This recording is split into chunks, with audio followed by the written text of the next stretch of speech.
Welcome to Not Starving Artist, the podcast. I'm your host, Brooke Benson, money coach and equity actor. I am your financial cheerleader, here to help you build your financial confidence and have power over your money. The best part, no budgeting or bi-weekly paychecks required. I went from being a broke BFA grad having weekly panic attacks about money to a financially confident, wealth-building actor and business owner. Money gets to feel fun, simple, and sexy, and I am going to show you how. In today's episode, I'm going to share more about my personal story when it comes to budgeting, because I want you all to understand why I don't teach budgeting, why I think budgeting is the wrong tool to use when you want to get your money shit together. I'm going to share how budgeting ruined my mental health and then what I did instead and now what I teach my clients. Because when we think about, let's anchor into why someone would even want to budget in the first place. Budgeting is meant to help you spend less so you can save more, so you can invest more, so you can stop living paycheck to paycheck. Budgeting is supposed to help you manage your money better. Now, there's a couple of reasons why budgeting doesn't work and also why budgeting sucks. Budgeting sucks, y'all. I know I say this in my intro, but I am an anti-budget money coach because when it comes to life in general, we shouldn't have to do things that suck, right? And budgeting is one of the things that sucks. Why does it suck? Because it's anchored into the energy of cut back. It's anchored into the energy of restrict. Here's the framework, do it right or you're wrong, right? So the energy behind budgeting is very linear, very putting you in a box, very rigid, very type A, very organized, very this is the right way to do things, even though there's a bunch of different kinds of budgeting templates, sure. But again, the energy of budgeting is that. And so I'm going to share a little bit about my story right now because one of the reasons that I've become an anti-budget money coach is because I'm an artist. I'm a creative. I work as an actor, for those of you who don't know. I work as a stage actor. I'm part of Actors Equity Association, the Actors Union, and I perform live theater regionally, do scripts, I do my thing on stage, right? I am a creative. And so when it comes to having a creative brain and moving through this life, A, on fluctuating income, but B, with a brain that is an artistic brain, this rigidity and structure and the budget and we have to cut back and here are the rules and it just never resonated with my brain alongside never actually finding a hard air quote budgeting template that would fit my fluctuating income. So I'll share a little bit about my history with money, and then we'll move into the pitfalls of budgeting, and then also then what to do instead, right? Because we love financial wellness. We love stacking our bank accounts. We love having control and power over our money. And there's other ways to do that are not budgeting. So we'll get to that at the end of the episode. So my story.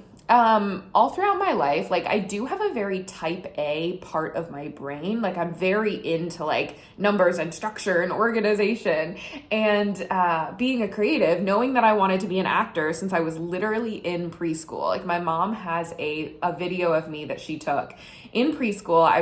I was playing Puff the Magic Dragon in a little skit, right? Puff the Magic Dragon, live by the sea, And I had this dragon hat and I was supposed to bob up and down in beneath the waves while my class sang the song. And she has a video of it and you can see it on my face in preschool where I registered. I was this is what I meant to do, right? So I've known this for my whole life that I wanted to have a creative path, that I wanted to be an actor. And so I also had this type A part of my brain and my artistic life didn't really have a place where this type A part of my brain could come out and enjoy itself, right? So money became that place where my brain could go, that part of my brain could go. So my parents were always very cognizant and aware and good with their money. They both currently work like in corporate America, 9-to-5 jobs, and our whole lives, my sister and I, they would teach us, right? Like, here's your allowance, you do the chores, you earn the money, we're gonna take a little bit for your savings, and then here's the rest that you have to spend. So they were like teaching us these principles. And I also remember I wanted to like earn money to buy No Strings Attached. In Sync was my very first album. I think it was like in elementary school when this album came out, but I was already fangirling over In Sync. And so I really wanted this album, and it was $7. And my dad was teaching me like, okay, so if you want to buy something, you have to go earn the money. What are all the options where you could go earn the money? So of course, being in elementary school, I was like, I am going to have a lemonade stand. And my brilliant business brain, I was like, okay, if I need $7, all I have to do is charge $7 for 1 cup of lemonade. And then all I have to do is sell 1 cup of lemonade. It's a no-brainer. I'm going to be able to sell that easy, and I'm going to be able to get this money. Of course, that did not happen. No one wanted to buy a $7 cup of lemonade from a 10-year-old. So my dad taught me some principles about, supply, demand, making sure I'm standing on the right side of the street where people can stop, charging a reasonable, fair market value for a cup of lemonade. Anyway, I was able to earn the $7 and buy the In Sync album. Still my favorite album to this day. But that was my very first album. So moral of that story is like my parents were very good at teaching my sister and I about money and the principles of money, and like very money focused. And like, it was really fun for me. I thought it was really fun to like earn money and then save money and then buy the things with the money that I had earned and saved, right? And as I started to get older, I started to ask questions of like, okay, so if I'm thinking about my life as an actor, I'm not going to have a paycheck to budget out, to percentage out in like, oh, I'll put, 30% to savings, and then I'll be able to spend 30%, and then I'll have this extra 40% to put towards whatever. I was like, how does that work with fluctuating income? And as I was getting older and asking these questions, my parents were like, great questions, kid. And they were really supportive and like, we want to help you figure this out, but like we don't really know what that looks like. And so as I started to get towards my college years, and also my sister, a screenwriter out in LA, also in this creative field, in this creative path, and my parents were like, we love that y'all are chasing your dreams, but we don't really understand the industries that you're moving into. Like, best of luck. We're here to cheer you on, but like, good luck figuring it out. And so as I was getting into college, I was like, okay, I'm getting my BFA in acting. There's a professional semester where we were focusing on like the business side of the acting world. And so I was like, I'm going to learn about how to manage my money there. Of course, our college is going to teach us actors and artists how to manage our money. If there's like a whole semester dedicated to the business side of the acting career, I'll be fine. That semester comes, and we were given 1 class period where we talked about the money side of being an actor. And our professor said, save $1,000 waiting tables or working retail in your hometown after graduation. And once you have that $1,000 saved up, then you can move to New York, LA, maybe Atlanta. I also don't know why whenever they talk to you about like the hot industries for being like an actor or an artist, they say New York, LA, maybe Atlanta. It's always phrased that way. I think it's very funny. But that was the advice. Now, I'm not going to go into all of the reasons that that's shit advice, but that is such shit advice, right? And so when I had that class, I was like, all right, I'm realizing now that I am on my own trying to figure this out, right? So I was like, there's got to be books out there. There's got to be gurus out there who teach people with like freelance income, with a creative brain, artistic career, how to do this money thing. And so as I started like reading books or trying to understand, right, like how do you do this with fluctuating income, the only things that I was coming across was like freelance income as an afterthought in some of these books, right? Of like, oh yeah, and if you have fluctuating income, just use a zero-based budget. And for those of you who don't know, a zero-based budget is when you use the money from your previous month's income and you give every dollar a job for this month, and you like use last month's money for this month, right? So you're like operating a month behind. So whatever your like income is fluctuating as, like you're riding that wave.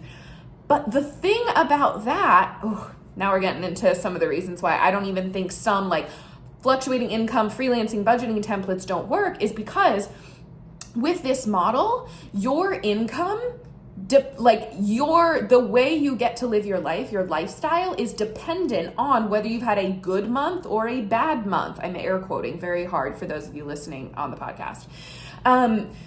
So it's really hard on your nervous system, right? To be like, oh, I had like a really huge month, but then I had a really low month. But if this budgeting system that I'm using is like requiring me to like ride that wave of how I get to live my life, like, is this a ramen month or is this, like a really fun, like going out, balling out month, right? That wasn't the vibe. And it always felt like it was an afterthought. And as it was an afterthought, or even if it was like a book about how to navigate freelance income, it wasn't from the like voice or headspace of an artist. It was always very like structured, and A equals B, and money is equations, and here are the numbers, and da da da da da. And I was like, this just sucks. Like, I am not enjoying trying to like learn and navigate my money this way. And in the back of my brain this whole time, like I was trying these things out. I was trying zero-based budgets. I was trying to, with my, I had some survival jobs, right? Because they teach you to get survival jobs so you can survive as an actor, right? And I was teaching online.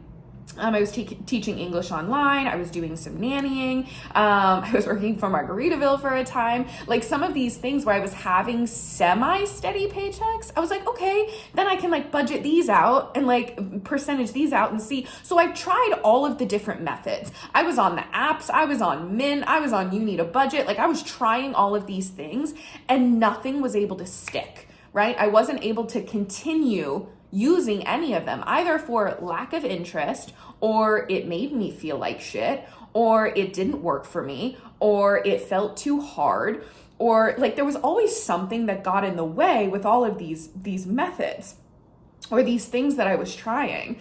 So I was like, okay, I give up, right? Like if I can't look to any external source to figure this money shit out, because I know that the world needs my art and I want to be a creative with longevity, right? And I know that like if I'm meant to be in rehearsal rooms until I'm 80 years old, which is what I feel and believe in my gut, right? I've got to figure out this money shit.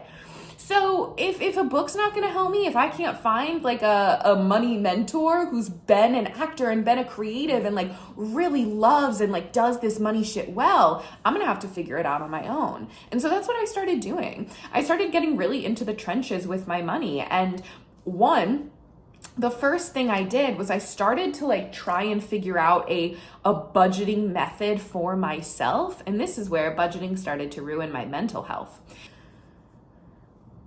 So what I realized during this discovery of what is money management going to look like to me, I was like, okay, so if I can't control my income, I can control my expenses. I can control what I spend. And so my mindset was, I'm just going to line item track all the time, every day. I'm going to be so specific on what I am going to spend because that's the only thing that I can control. So I have this like journal, this picture of this journal in my past clients who have access to some of these trainings. It's in one of these trainings. It's a picture of this like journal where I am line item tracking like, like a Diet Coke from CVS, $1.89. If I like stopped, like every single little dollar I was tracking and I was meticulous about it. I was meticulous for so long about it. And what I was doing is I was like, okay, so I can't control my income. So I'm going to control my spending and I'm going to white knuckle it. And I'm going to make sure that no matter what, I'm spending the exact same amount every single month. And it's going to be a really low amount. So then when I am making income, right, I can afford my life and I can pay for my life. But then I can shove so much of it into savings. And then when I'm not on contract, and I can use that money to live my life. Now, that energy is still a little bit of what I teach today, but what was ruining my mental health is because I was from this budgeting headspace, right? The energy of all of these templates that I was trying out before, all of the books that I had read before, it was like cut back, restrict, no luxuries, right? Like, sure, budget for fun, but like not too much fun because that's bad. Cut back, cut back, cut back. So that's the headspace that I was in. So I was like, let me cut my spending to the most bare bones spending possible. And I'm just going to live there, right? And what that was doing was like, I became obsessed with cutting back, with finding deals, with like saying no to things. Like, I wasn't going out to hang out with my friends because I didn't want to spend money. Or like, I would only go to places that were on happy hour because I never wanted to pay full price for a drink. Or, you know, I would, like just all of the things that I wasn't allowing myself to have because I was like, cut back, cut back, cut back. And so I also wasn't focused on like increasing my income too much because I was like, I just need to focus like hard on the acting, and we're just acting all the time. And yes, I'm like bringing in income from my like online teaching or my nanny, but we're like cutting back and we're doing the acting thing. And the energy, I'm like feeling it in my body as I'm talking about it, was so white knuckly, right? Because what started to happen, like this alongside like all of the other like templates and gurus and things that were still in my head as I was trying to figure this out, it felt so much like I was failing if I wasn't spending little enough, right? Like let's say, I can't even remember what some of my older numbers are, but I think it was like at some point I'd gotten myself to spending like $350 a month, which is bonkers. $350 a month. And if I spent like $353 a month, my brain would spiral. Like, I would feel like I had failed. I would feel like I had fucked up my money, like I couldn't control myself. And this is a bit of an exaggerated example, but like anytime I spent like a little more than this like crazy number that I had set as the standard for myself, because it was like the littlest I could live on, like it really started to grate on me. Like I started to feel so much panic all the time about money because it was like I never knew when the acting paycheck was going to come in, right? And I was so panicked about when the money was going to run out, and I was shoveling money into savings, but I was never allowing myself to spend it. Because I was like, but what if? What about when, when the job stopped coming in for like 2 years straight and I'm going to need all that money? Like, I can't spend it. Spend as little as possible. So I was having panic attacks all the time about money. Like, I already have a bent towards anxiety. I do already struggle with anxiety.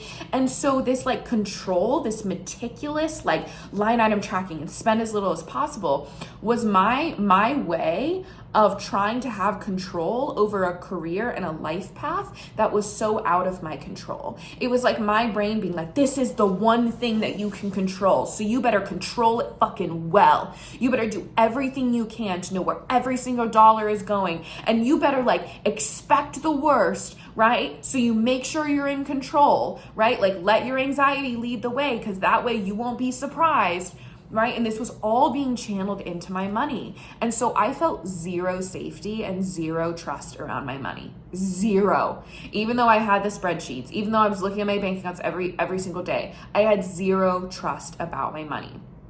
So there came a breaking point where I remember like I was looking at my bank account. I had just come out of like a panic attack of like, oh my God, I'm making no money. What am I doing with my life? How am I going to live the life that I feel like I was meant to live? Panicking. And I look at my bank account and I saw that I had $23,000 in my savings account. And I still felt broke as fuck. I still felt like I'm starving. Like if I don't make money this month, like I'm fucked.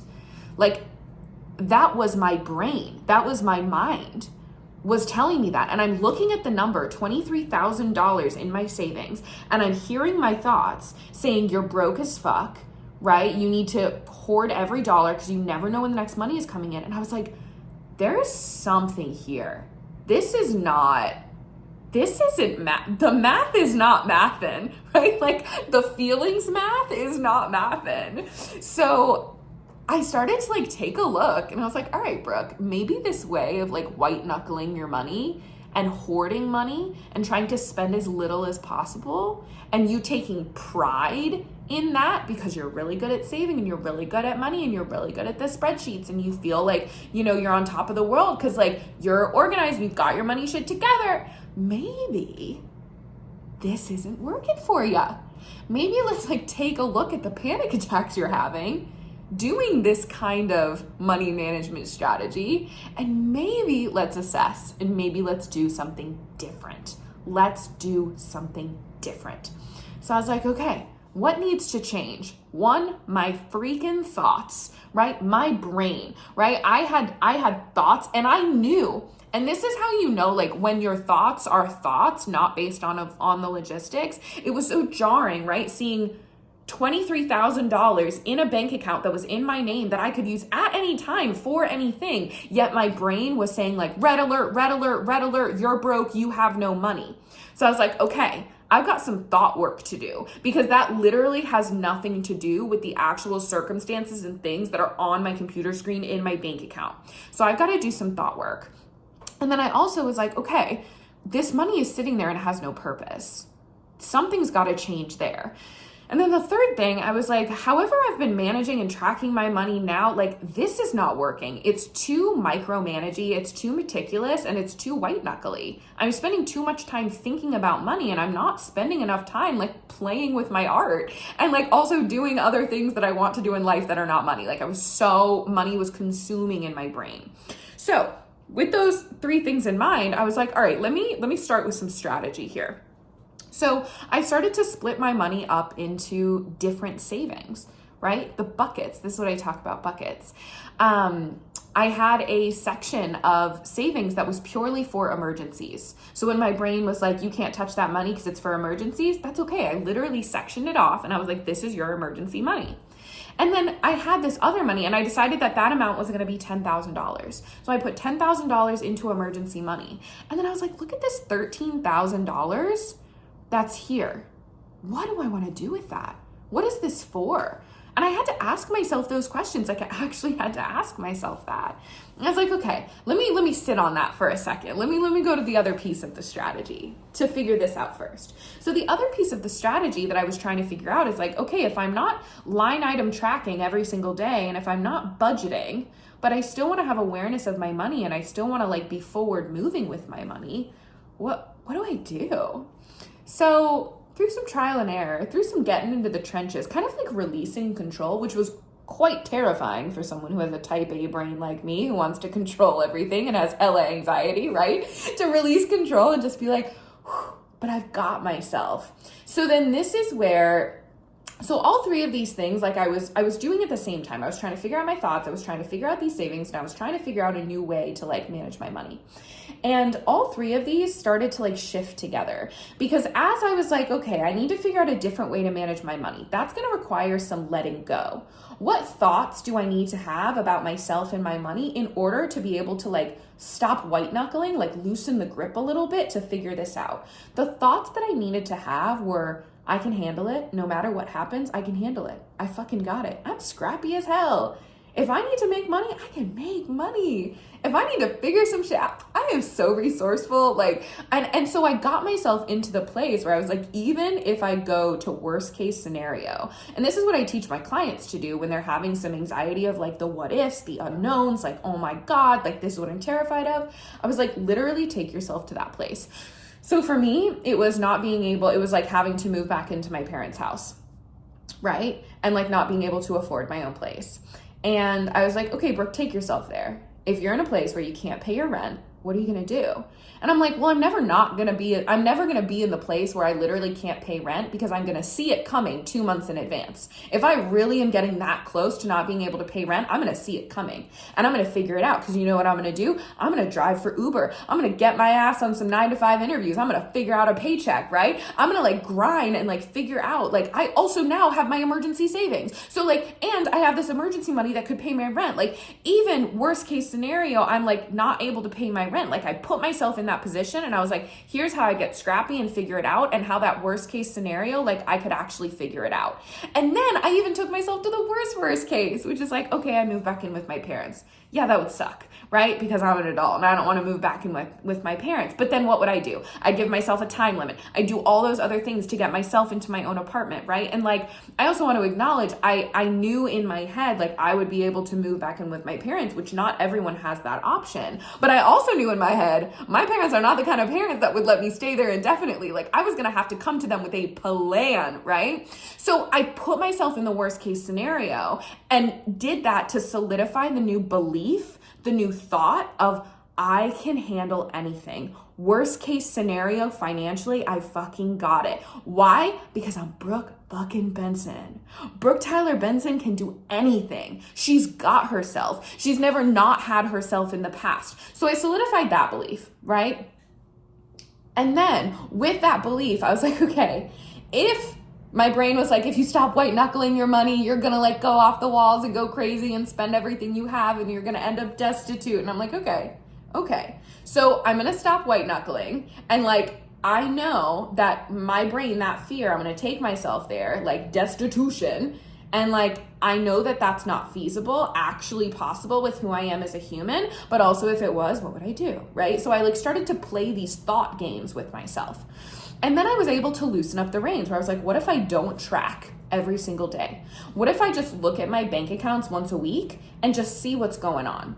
What if I just do that and like make sure that there's nothing on that list, on like the line item like spending that I'm looking at? What if I just make sure that everything feels good that I look at and that there's like no fraud? What if that's all I do? Okay, let me like try that out, because I've got some buffer money to like let myself stop white knuckling a little bit, because I've got these savings. I've got this $13,000 of savings that like could buffer me, right? So I kind of had to like jump into the deep end.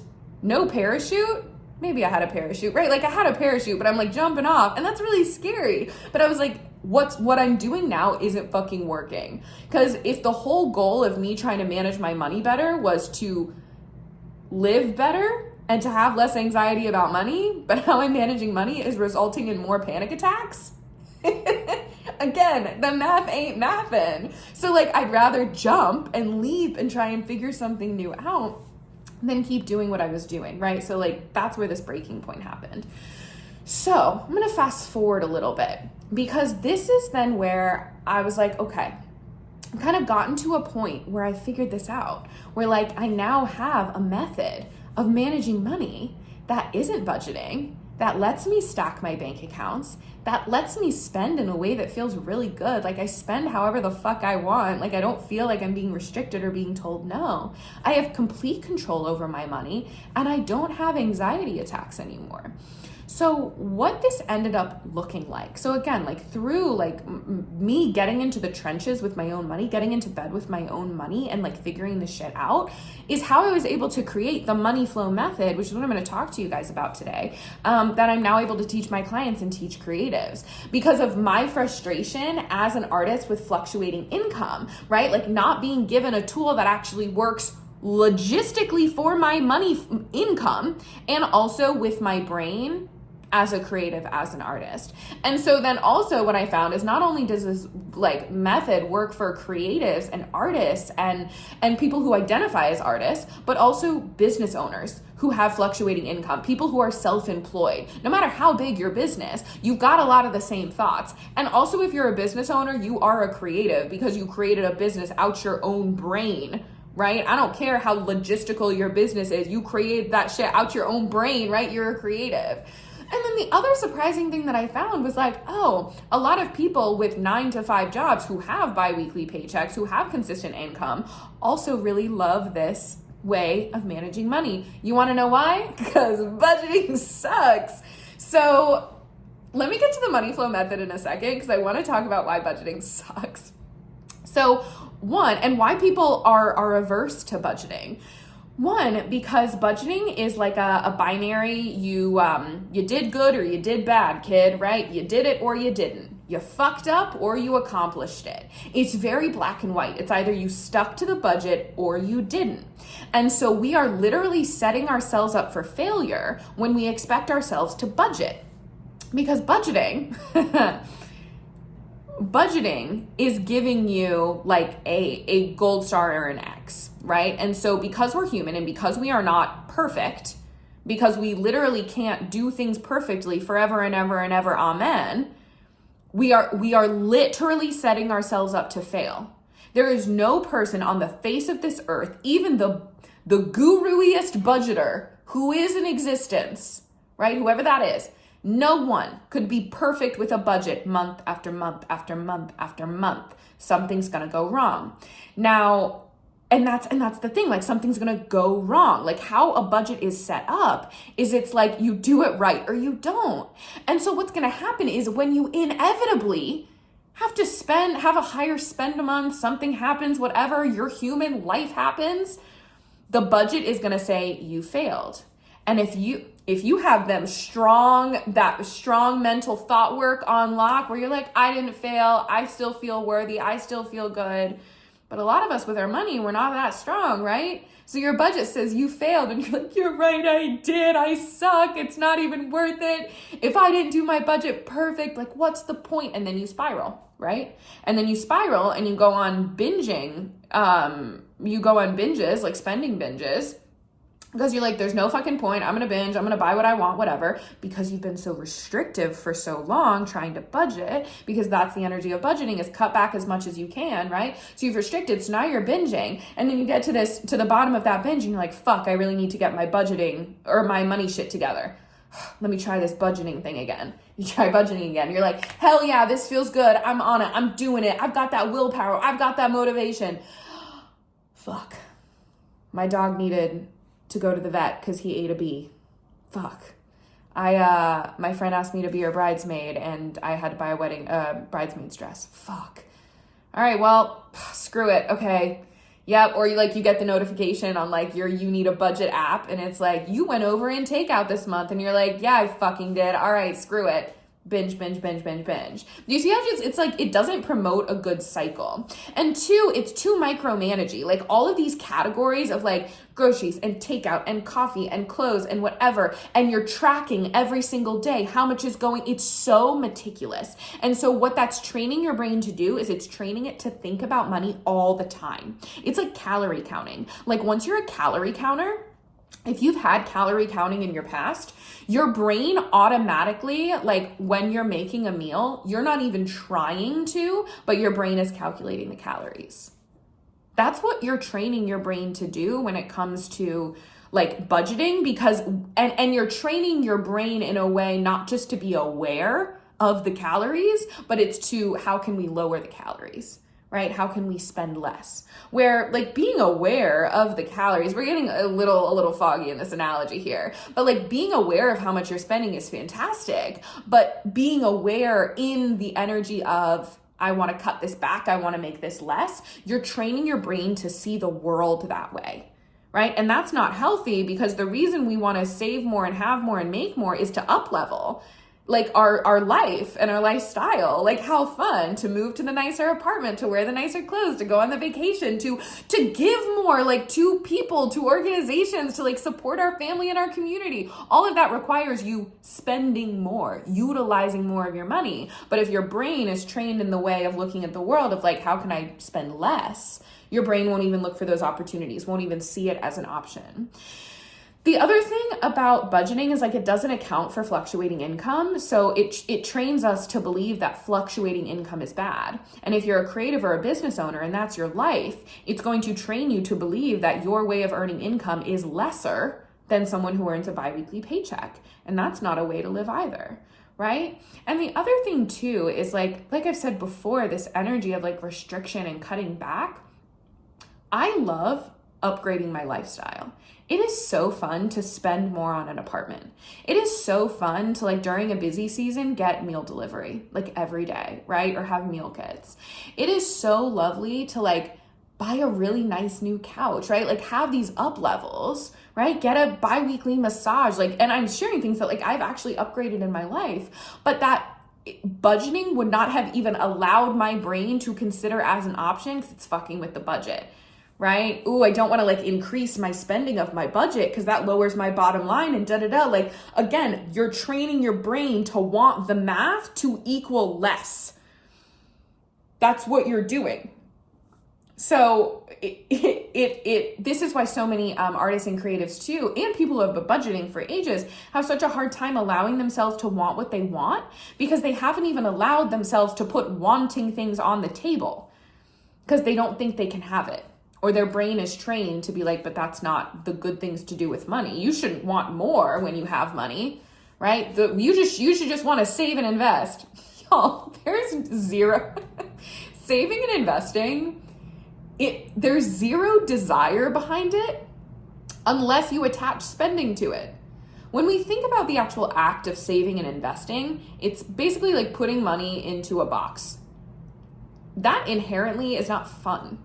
Why saving and investing is fun is because at some point you get to go into that box and spend that money, whether it's in retirement or there is an emergency where you do need that support of the money that past you put aside for future you. You want to take a vacation, right? So the putting money in the box in and of itself is not fun, but we've trained ourselves to think that it's fun because it's like, that's the responsible thing to do. And we haven't even trained ourselves to think that it's fun. It's like we get like a dopamine hit from it, right? It's like an addiction. We're like, gotta save, gotta put it in the box, gotta put it in the box. And you're like, why do you enjoy putting those pieces of paper in the box? And you're like, cause it's a box and I wanna fill it up and I wanna have all this money in the box. Like, do we see how that's silly? Like, if spending and like enjoying spending and enjoying like upgrading your life and utilizing your money isn't attached to putting the money in the box, like you sound like a crazy person, right? You just want your box full of money just because you want the box full of money. So I digress. Upgrading your lifestyle is fantastic. And so budgeting like doesn't allow your brain to be thinking that way, right? So with all of that being said, I also don't want you to go on the far other end of the spectrum where it's like, YOLO, fuck it, spend what I want, live fast, die young, bad girls, do it what, like, I don't want you to be in that energy either. I mean, be in that energy, but let's do it with money awareness, right? Like, I don't want you to just black out, never look at your numbers, rack up all the debt in the world, because who cares? Global warming's gonna kill us all. Like, that's not a great headspace to be in either when it comes to your money. We want to be in this happy medium where it's like, live fast, die young, bad girls, do it well, got my eyes on my money, know where we're going, I'm stacking my accounts for that sweet bad girl who's going to live till she's 80. That's the energy. So how do we actually tactically do this? The money flow. Money flow method. The money flow method is just a bank account organization strategy. So all this is it's a structure rather than a budget and a template, right? It's not micromanaging. It's soft guardrails. And it's an infrastructure for your money to flow through automatically without you having to do anything. Right? Where you're going to make some proactive decisions about how you want your money to flow and like where you want your money to go. And then your money flow is going to automatically do it for you. So you don't have to track every single day.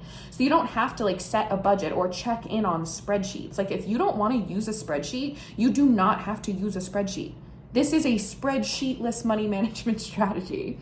So let me line it out for you. It's going to require a couple of different bank accounts. So this is why I say get yourself into an online bank that doesn't charge any fees, account minimums, monthly maintenance fees, overdraft fees. Like you don't need fees as you're opening new bank accounts and creating an infrastructure and a money flow, okay? So one of my favorite banks is Ally Bank. I'm not sponsored. I just love them. I think they're fantastic. So I'm going to talk about this money flow in the context of Ally Bank. You're going to open a checking account. This checking account is going to be called your landing strip.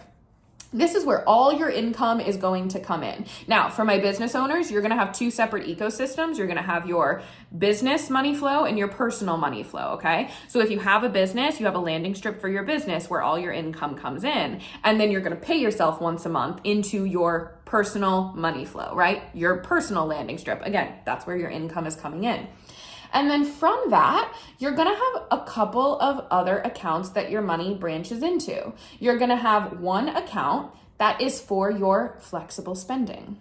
So this is the money that, you know, groceries, takeout, coffee, toiletries, that stuff that's like it fluctuates month to month, right? And it's not like a hard and fast number.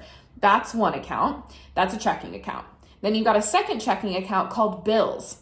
This is your rent, your utilities, your car payment, if you have an automatic credit card payment, if you're paying off some credit debt, right? That's that account. And then we've got your savings. And your savings, in Ally specifically, they have a bucket feature where you can have one savings account open where you have multiple buckets. Like one is your emergency fund, one is the new laptop, one is the trip to Cancun, one is the maid of honor duties, right, for your best friend's wedding. One is your equity dues, your headshots, your acting classes, like your actor life stuff, whatever it is. You can have up to 10 buckets, I think, per savings account.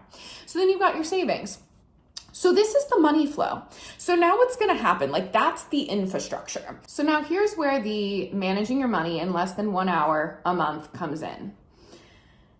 Every month on the first of the month, you're going to go in and all of your income throughout the month. Again, my fluctuating income people, my business owners, we got invoices hitting all the time. We got money coming in randomly, right? So all of your money is going to be coming into your landing strip. First of the month, you're going to look at all that money in your landing strip and you're going to say, okay, I know exactly how much my bills, my utilities, my whatever are going to be. I know that I need to put, $1,500 into that account for my bills.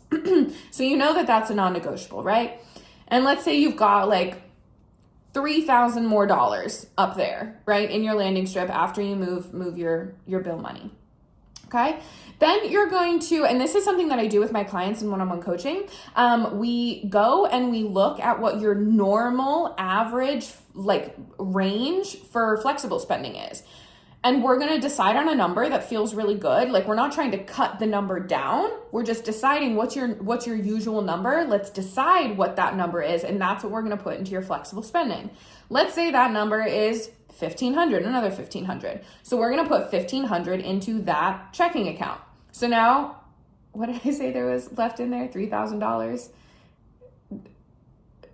Don't come for me if my math is wrong, but I think I said $3,000. So now you've got $1,500 in there, which means you have $1,500 left over. So now that leftover money during this once a month financial CEO party that you're going to have with yourself, then you're going to decide where do you want that $1,500 to go. You can put it into your savings for all those fun things, right? If there's something that you wanted to spend on that you want to use that $1,500 for, if you want to put more towards your credit payoff, right? Then you get to decide with that extra playground money what you want to do with it, right? And one of those buckets over there in the savings for my freelancers, my creatives, my gig workers, something called an off-contract buffer, which is 3 to 6 months of living expenses. And so when you have extra playground money, I want you to put some of it into your off-contract buffer so that when you're in between gigs, you have like rent money. So you don't have to go into auditions being like, please give me the job. Like they can smell desperation, these casting directors, right? So like you don't want to come in with that energy. You have an off-contract buffer. So I also want you to notice that this money flow then happens automatically. Like you can automate how much you want to go into your utilities and rent bucket or your account. You can automate how much you want to go into this flexible spending account. And then like you just get to decide again, once a month, where you want the extra of that money to go.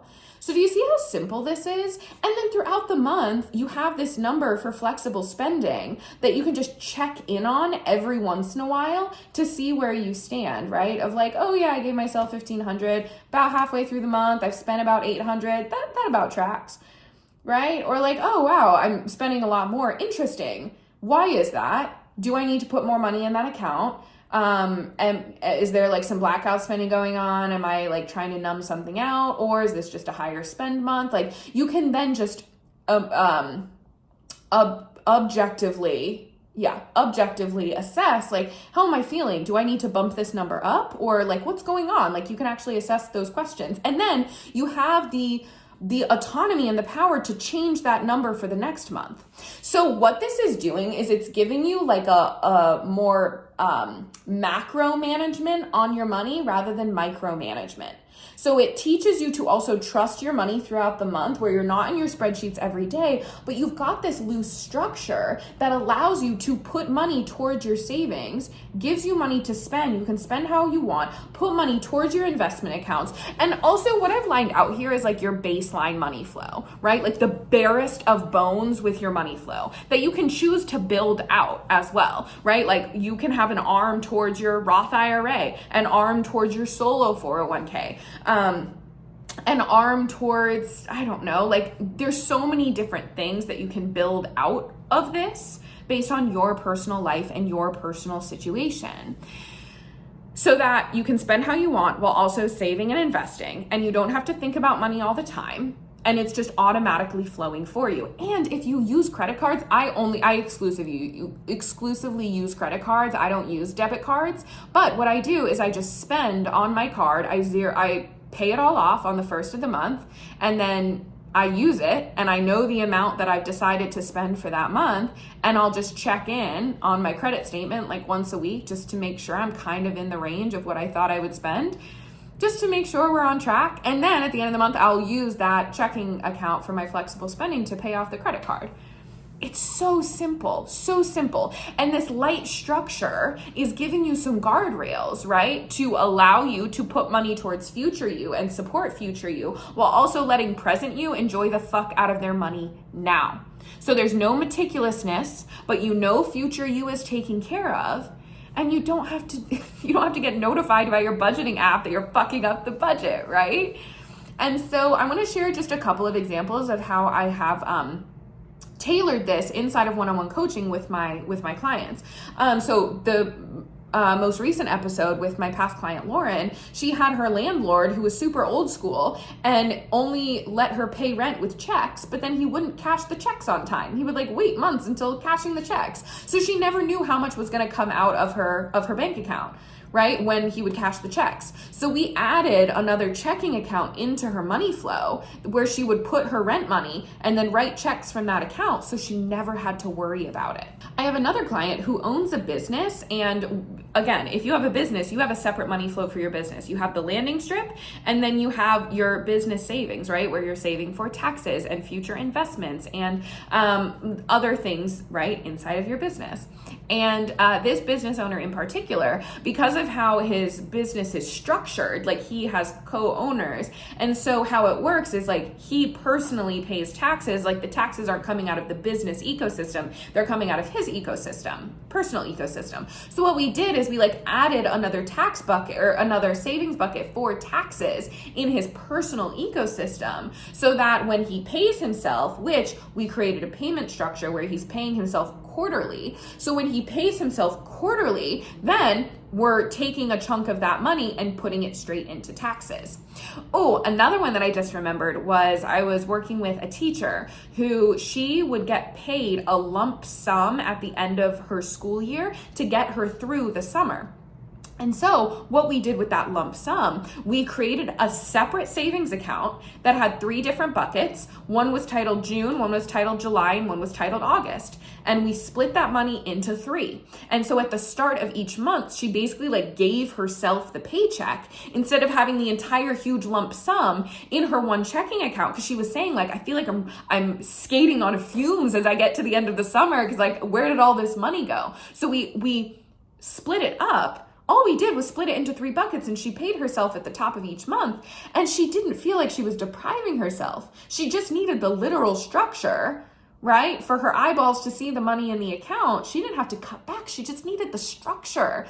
So that's what I want to emphasize for you. One, that this money flow method can be personalized to you and your situation. You've just got my type A strategic brain looking at your situation. It's like Tetris for me. It's like a puzzle for me. It's let's figure out what's going to work best for you and your life, what's going on with you. Every single one of these clients had slightly different things going on with their money flow. So we had the base of the money flow, and then we built it out for them. So again, it could automatically work for their life. So that's the first thing. The second thing I want you to note is that it's the structure and the organization that's removing the anxiety. There's very little that needs to be done on your part to manage your money once the structure is in place.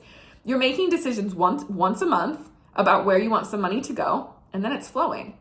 Your only job for the rest of the month is to feel your feelings, to be present and in the moment and not blacking out when you're using your money. Easier said than done, of course. Again, what I work with a lot of my clients on in coaching is like their feelings around their spending. What's feeling good? Why isn't it feeling good? Why are we blacking out? Why are we impulsive? But why are we nervous to spend? Why are we scared to spend this money for this vacation that was specifically put into a bucket called Cancun vacation? Why are we scared to? We work through all of that. So the money flow is going to do what you want budgeting to do, but it's going to suck less and it's going to be a lot easier. So moral of this story, you don't have to budget, and you can also get your money shit together in a way that feels really good.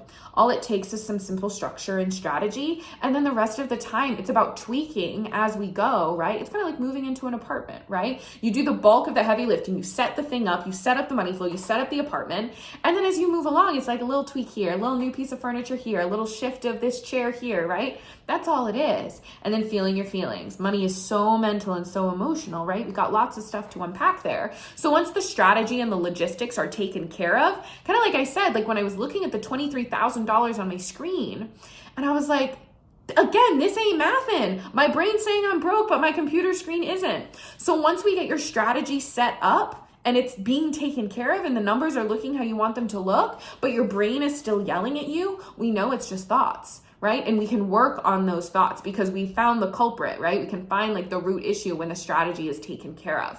So within the first 2 calls of one-on-one coaching, by the end of the second call, I have your money flow set up, right? Like we set up what your personalized money flow is going to look like, and it's going to implement your money plan for you. Like you're going to have that within 2 weeks of signing up. All set to go. And then the rest of the time we work on the other goals that you set, making the numbers look more how you want. Any emotions or like conversations or like feelings that are coming up that aren't feeling good, the scarcity, the fear, then we have space to work on that. And then we're checking in on your money flow as we continue in the coaching program to make sure it's flowing how you want it to. It is working with your lifestyle. And if we hit any little snags, like we can easily tweak them and shift them. So if you want to learn more about one-on-one coaching and what a personalized money plan would look like for you, what one-on-one coaching would look like for you, you can book a sales call with me. The link is in the show notes. I look forward to talking with you if you do book a call. And I'd love to hear your thoughts on money flows and budgeting. If you've had experience with budgeting, how you feel about it. If you've started to implement some of the pillars of money flows, I'd love to hear from you.